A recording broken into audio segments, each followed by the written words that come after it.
ചോറിനും പലഹാരങ്ങൾക്കുമൊപ്പം ഒരുപോലെ ഉപയോഗിക്കാൻ കിണ്ണം കാച്ച ഒരു ചിക്കൻ തോരൻ എന്നാ ഉണ്ടാക്കാം. ഒരിക്കലുണ്ടാക്കിയാൽ ആയുഷ്കാലം മുഴുക്കെ. ചട്ടിയിലേക്ക് ശുദ്ധമായ ഒരു 4 ടേബിൾ സ്പൂൺ വെളിച്ചെണ്ണ ഒഴിച്ച് ചൂടാക്കി കുറച്ച് ഉലുവയിട്ട് മൂപ്പിക്കാം. ചെറിയുള്ളി നുറുക്കിയത് 2 പിടി ചേർത്ത് വഴറ്റി കൊടുക്കാം.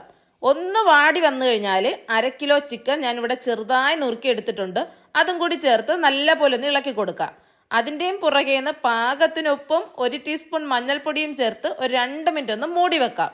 എൻ്റെ മൂത്താപ്പാരെ വീട്ടിൽ ഇങ്ങനെ, കുഞ്ഞമ്മേരെ വീട്ടിൽ ഇങ്ങനെ, മാപ്പിളേരെ വീട്ടിൽ ഇങ്ങനെ ചിക്കൻ തോരൻ ഉണ്ടാക്കുന്നത് എന്നുള്ള സ്ഥിരം കമൻറ്റുകൾക്ക് പ്രസക്തിയില്ല. ഓരോരോ വീട്ടിലും വ്യത്യസ്ത ഇനം രുചികൾ. ചിക്കനീന്ന് ജസ്റ്റ് നീരൊക്കെ ഇറങ്ങി വന്നാൽ 1 കഷ്ണം ഇഞ്ചി തല്ലിയതും 1 തുട വെളുത്തുള്ളി തല്ലിയതും ചേർത്തിളക്കി വീണ്ടും മൂടി വെക്കാം. ശേഷം പൊടികളായിട്ടുള്ള മല്ലിപ്പൊടി 1.5 ടേബിൾ സ്പൂൺ, 1 ടേബിൾ സ്പൂൺ മുളക് പൊടി, 1 ടേബിൾ സ്പൂൺ വറുത്ത് പൊടിച്ച് കുരുമുളക് പൊടിയും ചേർത്തിളക്കി വീണ്ടും മൂടി വെക്കാവുന്നതാണ്. പുറകേന്ന് തേങ്ങ കൊത്തുകൂടി ചേർത്ത് ഇളക്കി 2 മിനിറ്റ് കഴിഞ്ഞാൽ ജസ്റ്റ് ഒന്ന് കറക്കിയെടുത്താൽ 1 പിടി തേങ്ങ ചേർത്ത് കൊടുക്കാം. തേങ്ങ ഒരുപാട് അരഞ്ഞു പോരുത്, ജസ്റ്റ് ഒന്ന് കറക്കിയ തേങ്ങ മാത്രമേ ഇതിലേക്ക് ചേർത്ത് കൊടുക്കാവൂ. 1 ടേബിൾ സ്പൂൺ പെരിഞ്ജീരകം ഉണ്ടല്ലോ, അതും കൂടി വറുത്ത് പൊടിച്ചത് ചേർത്ത് മൂടി വെക്കാവുന്നതാണ്.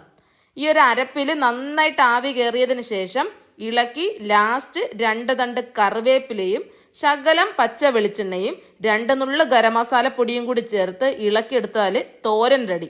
നല്ലോണം മൊരിയണമെന്നുള്ളവർക്ക് മൊരിച്ചും ഇതിനെ എടുക്കാവുന്നതാണ്. ഞങ്ങൾക്കിന്ന് ഉച്ചയ്ക്ക് ഒരട്ടിയും ചിക്കൻ തോരനുമായിരുന്നു. നിങ്ങൾക്ക് എന്തായിരുന്നു? അപ്പം എല്ലാവരും ഇതുപോലെ ഒന്ന് ട്രൈ ചെയ്ത് നോക്കിയിട്ട് ഫീഡ്ബാക്ക് അറിയിക്കാൻ മറക്കല്. നല്ല റെസിപ്പിയായിട്ട് വീണ്ടും കാണാം.